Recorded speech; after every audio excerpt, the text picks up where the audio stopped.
काळे sir म्हणाले तसं त्या शिक्षकांसाठी एकदा जोरदार टाळ्या वाजवल्या पाहिजे आणि मॅमसाठी देखील जरा हात वर करून जोरदार टाळ्यांचा आवाज यायला पाहिजे. माझ्यासाठी नाही वाजवलं तरी चालेल, तुझ्या सगळ्या शिक्षकांसाठी आणि कला विकास मंडळासाठी. कारण हे जरी मराठवाडा कला विकास मंडळ असं तरी माझं शिक्षण मुंबईत झालंय.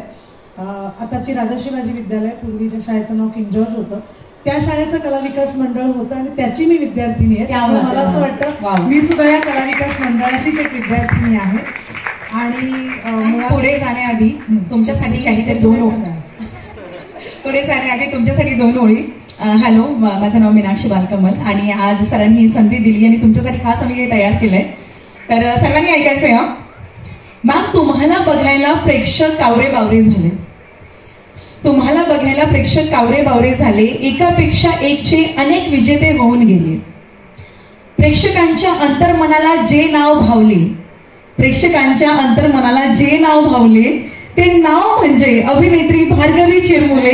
भार्गवी चिरमुले, जोरदार टाळ्या मॅमसाठी. आणि मॅम, या ठिकाणी एक प्रश्न तुम्हाला असा आहे की एकापेक्षा एक हे सेलिब्रिटी पर्व असेल किंवा फू बाय फू हा रियालिटी शो असेल किंवा अनेक चित्रपट मालिका असतील, त्यामध्ये तुम्ही काम केलेलं आहे आणि आपल्या संस्थेचे देखील अनेक विद्यार्थी आता नॅशनल लेवलवर जाऊन काम करत आहे, तर त्यांना तुम्ही काय मेसेज देणार?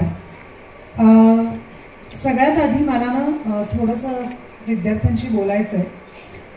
हे यासाठी की तुम्ही आज छान परफॉर्म केलं, सगळ्यांनी तुमचं खूप कौतुक केलं, पण आता मी ज्या गोष्टी सांगणार आहे ते मला असं वाटतं जजेसना पटेल जे मी म्हणते ते.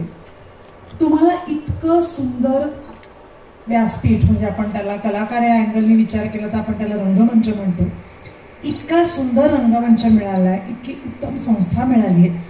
36वं आज संमेलन आहे याचा विचार करा. मी महोत्सवाच्या पलीकडे जाऊन म्हणते एक संमेलन आहे, आपण एवढी माणसं सगळी एकत्र आलो आहोत त्या कार्यक्रमासाठी. काही परफॉर्मन्सेस मी पाहिले, त्या परफॉर्मन्सेसमध्ये मला असं जाणवलं, मी खरंच खूप मनापासून बोलते, येऊन कौतुक करून निघून जाणारे खूप पाहुणे असतील, पण मला असं वाटतं की हा रंगमंच तुम्हाला मिळालाय तो लाईटली घेऊ नका. आणि मला असं वाटतं या माझ्या वाक्याशी आपले जज पण सहमत असतील.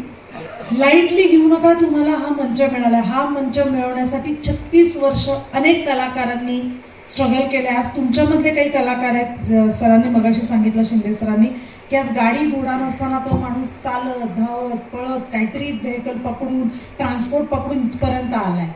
तुम्हाला ते सहज मिळालंय म्हणून ते तितकं लाईटली घेऊ नका. हा रंगमंच तुमच्यासाठी जरी असला तरी त्या रंगमंचाचा मान ठेवणं हे आपण प्रत्येक वेळेला प्रोफेशनली परफॉर्म करूनच होऊ शकतं.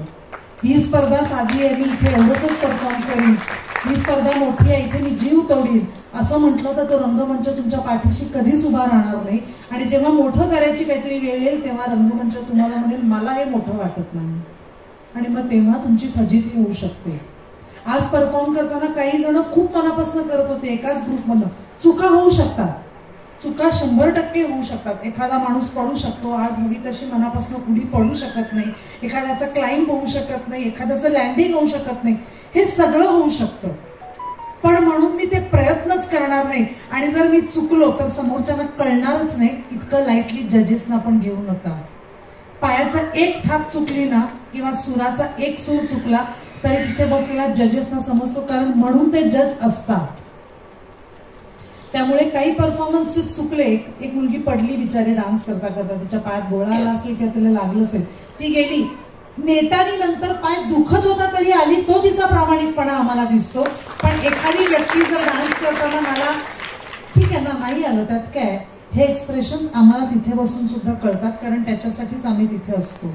आम्ही सुद्धा या प्रोसेसमधनं गेलो. एखाद दिवशी आम्हाला पण कंटाळा आलेला असतो परफॉर्म करण्याचा, सकाळी आपण आलेलो असतो, दुपारी आपला परफॉर्मन्स येतो, पण काय म्हणतात त्याला, तो रंगमंच कधी तुम्हाला काय आशीर्वाद देईल ना हे तुम्हाला माहिती नसतं. आज रोज परफॉर्म करताना जेव्हा मी नाटकात काम करते, कुठल्या दिवशी मला कुठला परफॉर्मन्स कसा होईल हे मी नाही सांगू शकत, पण म्हणून मी तो प्रामाणिकपणेच करायचा नाही. आणि माझ्यासमोर एकच कला म्हणजे प्रेक्षक म्हणून एकच आहे का माझ्यासमोर प्रेक्षक म्हणून 1000 आहेत हे मी नाही ठरवायचं. तो रंगमंच ठरवेल माझी एनर्जी, पण मी ती देणं हे माझं कर्तव्य आहे आणि ते मी सतत करत राहिलं पाहिजे, तरच मी कलाकार ठरीन. कारण जो कलेला आकार देतो तो कलाकार असतो, आणि जर ती कला मी आकाराला आणली नाही तर मी कलाकार म्हणून शून्य ठरेन. त्यामुळे बक्षीस मिळणं न मिळणं, हार जीत, जसं काळे सर म्हणाले, ते नशिबाचा भाग आहे, तो त्या क्षणाचा भाग आहे. पण म्हणून मी प्रत्येक वेळेला 100% दिले नाही, तर ते मिळणारं बक्षीस घेताना सुद्धा आपल्याला माणूस म्हणून लाज वाटली पाहिजे. ही वाटू देऊ नका, 100% मनापासून प्रयत्न करा, हेच मला तुम्हाला सांगायचं आहे. कारण जो कलाकार प्रत्येक वेळेला 100% देतो तोच कलाकार एक कलाकार म्हणून आणि एक माणूस म्हणून नावारूपाला येतो. थँक्यू.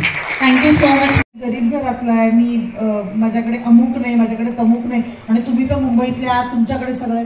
कला हे बघत नाही, कधीच हे बघत नाही. ती सरस्वती, ती कला तुम्हाला आशीर्वाद देते तेव्हा ती मनापासून देते. त्यामुळे हे डिस्क्रिमिनेशन आणि हे कारण सांगू नका. मगाशी मी जेव्हा आले तेव्हा त्या आदिवासी मुलांचंच नृत्य चालू होतं. आम्ही थांबलो, आम्ही त्यांचा डिस्टर्ब नाही केला. त्यांचं जेन्युइनिटी तिकडनं शेवटच्या ओळीतनं पण मला कळली की त्यांच्या अडचणीतनं मात करत त्यांनी परफॉर्म केलंय. आणि काही शाळा मी आणि काही मुली अशा पाहिल्या जेव्हा सगळं काही मिळालं होतं पण त्यांना मनापासून नाचायचं नव्हतं. सो हा फरक कधीच गरिबी श्रीमंती, शिक्षित अशिक्षित नसतो. मला कला सादर करायचे का नाही करायचे एवढाच फरक असतो. तो फरक कायम सगळ्यांनी लक्षात ठेवा. Thank you so much ma'am, indeed a great message. Thank you. आणि आता आपण पुरस्कार वितरण समारंभ जजेससाठी जोरदार टाळ्या वाजवूया. त्यांनी खूप महत्त्वाचं काम केलं, खूप छान परफॉर्मन्सेस झालेत, खरंच झालेत. काही काही तर फार सुंदर होते आणि मलाही बघायला बरं वाटलं. आणि जर बक्षीस मिळालं तर तुमचं यश, आणि बक्षीस नाही मिळालं तर पुन्हा यश मिळवण्यासाठी तुम्हाला मेहनत करायची, हे नक्कीच सांगायचंय. जर बक्षीस नाही मिळालं तर जजेसच्या नावाने बोटं मोडू नका, आपलं काहीतरी चुकलंय याचा विचार करा. थँक्यू. Thank you ma'am.